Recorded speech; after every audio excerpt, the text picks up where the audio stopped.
Hello, I'm Kads and welcome to today's video. So today we're going to be doing the long overdue free-to-play champion showcase for Authoratrix Lamasu, the free-to-obtain champion from the Clan Siege game mode. Now Lamasu is a very unique champion in terms of what she brings to the table because she's like an amalgamation of a lot of different styles of champions, as we'll see as we go through her kit. So let's start off in sequential order here. Start off with the A1s and AoE. On the A1, you'll love to see those. That means she could be useful in a stun set potentially, or other sets we'll talk about a bit later. But she has a 70% chance when booked of placing decreased attack for 2 turns. And again, this is on her A1, so just if you spam your A1, you can basically maintain decreased attack up the entirety of the fight.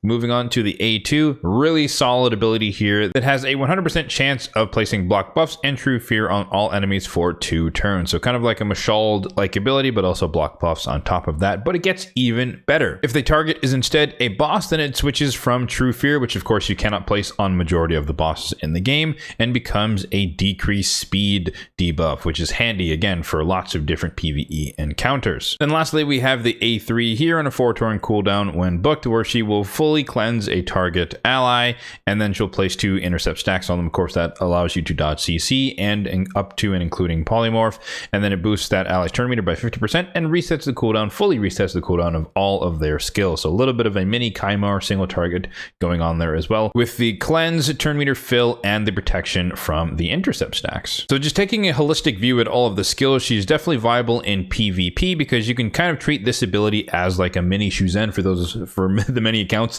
They do not have a Shuzen. 50% turn meter will practically, in a lot of situations, guarantee that your champion is going to go next. And then you reset their skills if they happen to have been locked out prior, or if you just want to protect them with intercept. It's good for a setup on a bomb champion, for example. But then she becomes still viable in terms of PvE, again with the decreased attack, protecting your team from damage, but also the block buffs, which is good just universally, but true fear in PvP, which is handy, and decreased speed in PvE, which is also handy. Then it gets even better, in my opinion at least, for PvP, specifically on the passive here, where this champion is just purely immune to sheep debuffs. No questions asked. That means that polymorph does not work on her, as well as any abilities that target her and will try to place a sheep. Does not matter. She is free to place any and all of her debuffs, no matter what, into a team full of polymorph, which can be really handy depending upon the situation, of course. And then each debuff placed by this champion decreases the target's turn meter by 5% and permanently decreases their resistance and accuracy by 10, stacking up to 100. So you're not really going to see the effects of this part in PvP. You'll see the turn meter for sure whenever she places her debuffs, either with the A1 or the A2. But when it comes to PvE, again, you're just permanently decreasing the stats of your enemies so that over, like, say, the course of a Chimera or a Hydra fight, you're more likely to resist their debuffs because their accuracy has come down, and then you're making it easier for you to land your debuffs because the resistance is permanently decreased as well. And then in true Void Legendary fashion, her aura is speed in all battles by a whopping 24%. So she can be your aura speed lead as well, and it applies to all battles, not just arena. So honestly, the only downside of Lamasu is that since she is a farmable champion, that means you can only have 1 copy of her on your account. So whatever your build is needs to be either optimized for one area or another, or some sort of hybrid in between, which is going to be the case for myself here. So with that, let's hop into how I have mine built. But first I'll comment on her base stats. Really healthy amount of HP and defense, and she is tied in the game for what the fastest champion, so 115 on the base speed, meaning that it's really, really easy to build her fast. And depending upon your use cases, that could be very, very advantageous. So in my case, I have her in pretend this is 4-piece supersonic, working on it, work in progress, but a little bit of supersonic, and that is designed with PvP in mind, so that if the enemy is doing a lot of buffs, she would get some turn meter fill and potentially boost the turn meter of one of my champions by 50%, unless I could do something to kind of disrupt them, kind of like a Queen of Hearts type of ability, or I could just, true fear the enemies and cut in, etc. So that's kind of the thought behind the 4-piece supersonic, even though the gear pieces do not yet exist. But the PvE aspect, I do use her as one of my primary debuffing champions in Hydra Clan Boss, and so I run her in a Provoke set. But likewise, like I said, you can run her in a stun set if you're using her in, Curse City, Doom Tower type stuff. Or I've also seen her run in a Cursed set to be your Hex champion for the squad, again with the AoE on the A1. It's worth noting that this champion is a 4-4-1 champion in terms of her skill rotation. So if you prioritize the reset, this is on a 4-turn cooldown, and the A2 is on a 3-turn cooldown. But because these will come off of cooldown at the same time, assuming again you start with the A3, effectively you're going to be using the A3 every 4 turns. That's just how it works out, meaning that every cycle of her abilities you will end up with 2 A1s, and that lends to her utility potentially in the Curse set, the Taunt set, and etc. So she will use her A1s at least twice out of every 4 turns. Diving into the gear pieces here, as you'd expect, I do have an accuracy banner on her, some speed and some defense. Nothing crazy, it's not my best banner, but it is nonetheless serviceable for her. On the amulet, we have HP with some accuracy. You do want her to build her with accuracy, of course, in order to land any and all of her debuffs. Ring is just a little bit of survivability, HP, and defense. And just to prove it, we can scroll through here, and you'll see that there are literally 0 supersonic accessories in Demon Spawn. For some reason, I literally have not gotten a single one yet from the Cursed City, so work in progress again on the 4-piece supersonic set. Diving into the artifacts, she is in basically my best high accuracy Provoke set. So we have speed on the boots with the triple accuracy roll. Ideally, this would be speed on the boots on the Ascension, but that's for a later time. HP on the chest, speed and accuracy is the main thing to focus there. Defense percentage on the gloves, so balanced survivability, speed and accuracy there. On the shield, speed and accuracy. On the helmet, speed and accuracy, supersonic now. And then on the weapon, speed and accuracy. One of my best supersonic pieces, believe it or not. So is she worthy of this gear necessarily? Depends. But at the moment, I don't have anyone who currently needs that good of a piece just yet. So she is the lucky holder of that piece for now. So combining all of that together, we end up with total stats around 72,000 on the HP, 3,500 on the defense, 264 on the speed, and then 463 on the accuracy. Again, targeting roughly what I would need for Nightmare level of Hydra, and then up into Ultra Nightmare Chimera if I needed to flex her into the team. Other things to note, I do have a relic on her. It's just a Journal of Necrotos, so it is relatively accessible. It just boosts the turn meter that she's going to apply when she uses her A3. Same thing with the gemstone on there, level 9 on the relic. And then a Blessing, I do have a 1-star Cruelty. Again, I use her in Hydra predominantly. That's where half of her build is for, or at least her primary build is for. So Cruelty A on the A1, she's just going to lower the defense of the Hydra heads.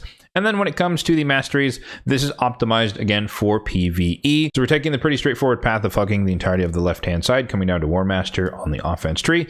And then on the support tree, majority of it is the standard debuffer stuff on the right-hand side, Master Hexer, Sniper, etc. But I noticeably am skipping Evil Eye because the turn meter suppression, again, thinking PvE, it's not really going to do anything most of the time. And so Cycle of Magic, getting a random cooldown every once in a while could help her cycle through her more important abilities here and there. So I have a couple of areas to highlight how I use her on my account, and these are not the only ways that you could use her. Of course, you can definitely build her as a super fast champion, again thinking like a Shu Zen, just have someone or to be your aura lead, your fast champion, boost someone else, they cut in and do something to the enemy team. Or you could run her in a more PvE focused build because she's definitely useful in a lot of these clan boss and other dungeon encounters, or kind of like what I'm doing where it's just kind of a mix of the two. At least the plan is a mix of the two, so she can flex into both roles equally. So the first area I want to showcase her is going to be against the Hydra clan boss. So we're going to run my technically Nightmare team, but I've been experimenting with my Brutal team, running it on Nightmare, and so in this week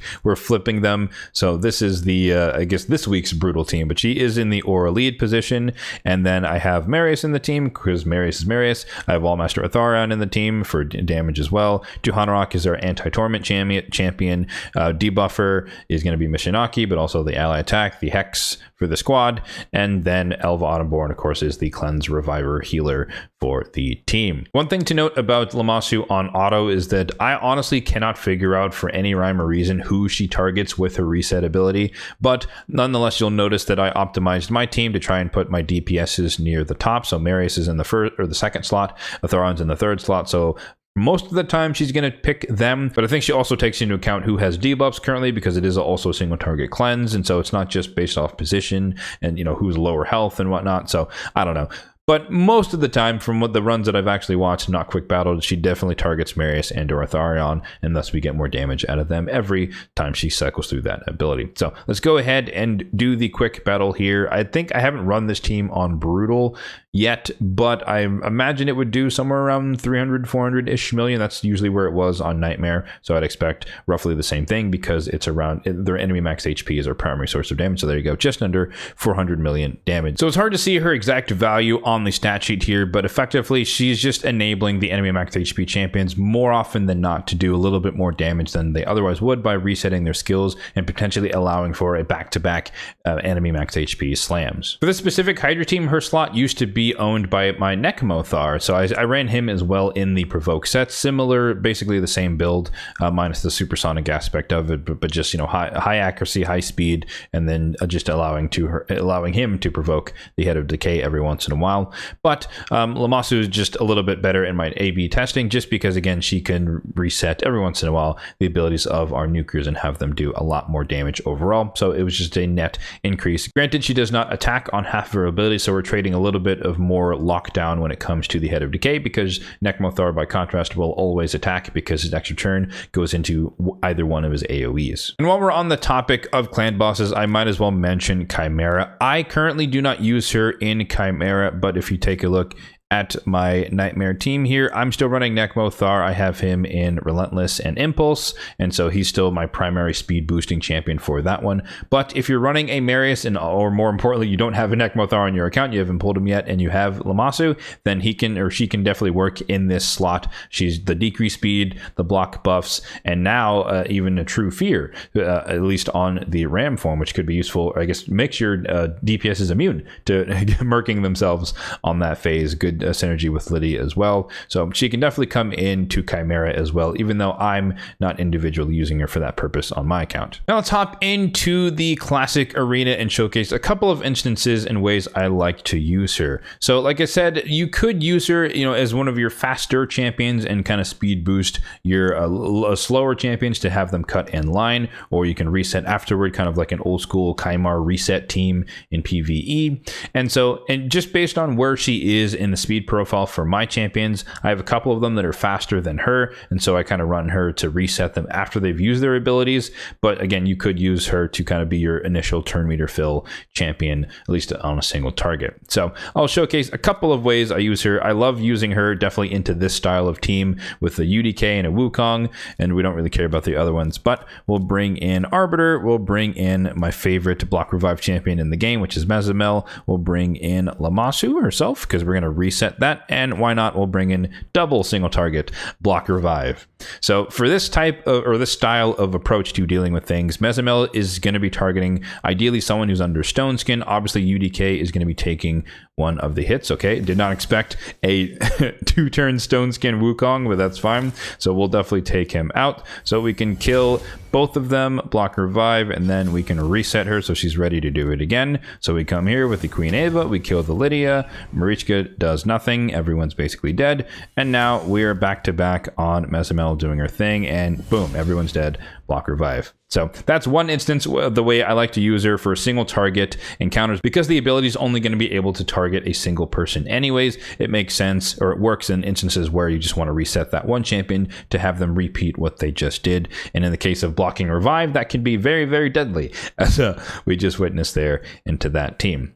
Another way that I like to use her is going into the AI of an Armand. So for example, this team here who has a polymorph, again, we don't care about that because she's immune on her passive, but because AI on Armands by default, when he uses his A2 after he steals turn meter, he's going to throw it at the lead champion. So you can just put her in the lead slot, and no matter who else is on your team, he will always try and target her. And so we don't necessarily have to worry as much about him doing anything to anyone else. So we're going to fill out the team here. Let's run, let's say, Ancora and Narcisse, and then just so that we don't actually die to bombs, I'll bring in a high resistance champion, in my case, Galathir. So we should be able to concede the speed race here, unless he's really, really slow, the Armands, who I'm referring to. So he comes in, or he should come in. Oh, we're faster. Awkward. We'll just A1. But Armands, nope, we're still faster. Armands should eventually take a turn. No, wow, really slow. Really slow team. We'll just keep A1ing. We'll make it happen. Well, A1 here as well. I'm not worried about dying here. But eventually, Armand's will take his turn. There we go. He steals our turn meter, and then he's going to automatically use... Oh, never mind. He's not set up for it. But typically, in that instance, he would use the A2. He would throw it at your lead champion, and she would just absorb it in this case. So we'll protect ourselves from the bombs here. We don't want to die to that. And there's literally stone skin everywhere. So I guess we're going to wait a little bit on the Narcies, and then let's see what we can do here. Let's just do this. So we can do that, a little bit of decrease attack. I'm gonna wait for the stone skin to wear off, and then actually we'll see if we can do a little bit of damage to Duchess here in the meantime. She's always gonna place the shield on herself, so she's really easy to kill with the Narcies. So we reset Galathir with the A1 of Ancor. There it is, there's the A2. So we tried to sheep her, doesn't matter, she's immune, so we don't have to worry about that at all. So you can exploit the fact that on auto, he's going to do that automatically, and thus you have to worry a lot less about dealing with Polymorph because of how he likes to target people. So now that the stone skin is finally worn off on the Gaius, we're gonna actually go in and do some damage. We're gonna boom, we're gonna kill those two, and then we'll just slowly but surely deal with the UDK, but I'm not gonna make you guys... Actually, you know what? Let's do this. Let's reset him right here, and let's see if we can kill UDK. Boom, there we go. Another example of resetting a single target. The last way I'll showcase her is with the team that I run usually on auto, going specifically into Armand's, is having her in the lead, but you notice I have Nishak in the squad, and currently as it stands, she is slower than him. Once I get her into at least 3-piece supersonic, that will give her 10% more speed, which means she would actually be faster than Nishak in this particular squad. So by the speed tune, Lady Kimmy would go first, place increase accuracy, then Lamasu would go next. She would ideally on auto, she would target Nishak because he's in the next position. She would speed boost him to go next, and thus we have increased accuracy straight into bombs with intercept on, which effectively is pinpoint, and so he'd be protected from polymorph as well for 2 instances. And so that is the concept of this team. Granted, the speed tune is not quite there, but nonetheless we can just run it into this Arbiter just to kind of showcase how it could work. But yeah, Arbiter is faster than us, but Lady Kimmy goes next. Ideally, again, Lamasu would cut in here and then boost him up, but in this case, she would just reset him. And so in some instances, that actually works a little bit better so that I can double bomb teams that are a lot tankier, and I can blow them up before their turn takes. So that is sometimes useful as well. But on paper, the way that this team would run is that she would be a little bit faster than Nishak and boost him up and protect him from polymorph with the intercept stacks. So in terms of other areas of the game where you can use her, she's definitely come in handy for me, specifically in hard mode faction wars, but I'm sure she could work in normal mode faction wars as well. Same thing, single target reset is handy for your DPS and or CC champions, just so you can preserve their skills from wave to wave, especially if you don't have a Kymar who can do something similar but on an AoE basis. But also just having AoE True Fear is pretty darn handy. I don't like True Fear as a reliable form of CC, but if it's your only option in terms of CC, then True Fear, eventually it will work in your favor. Moving on, we highlighted her in Classic Arena. Tag Team Arena, the same tactics will apply. You can just pick and choose when she would fit into your teams depending upon the enemies that you're going into. And for Arena, definitely, or Live Arena, definitely she's more useful in that kind of Shuzen-like build where you have her super fast and you speed boost a nuker and or a CC champion to kind of fast forward your team in terms of what their capabilities are. Moving right along, we talked about her in the important clan bosses. She can help you in Doom Tower, although, you know, by the time you get her, you're probably going to be well beyond the capabilities of Doom Tower, but maybe that's not necessarily the case. I don't know. It depends how good the fragments you get are in low levels of Clan Siege. But speaking of Siege, she's useful there too. She's definitely a solid aura lead champion. Again, the aura works in all battles, so she's great, and she's often paired with like a Volcanos as the one demon spawn.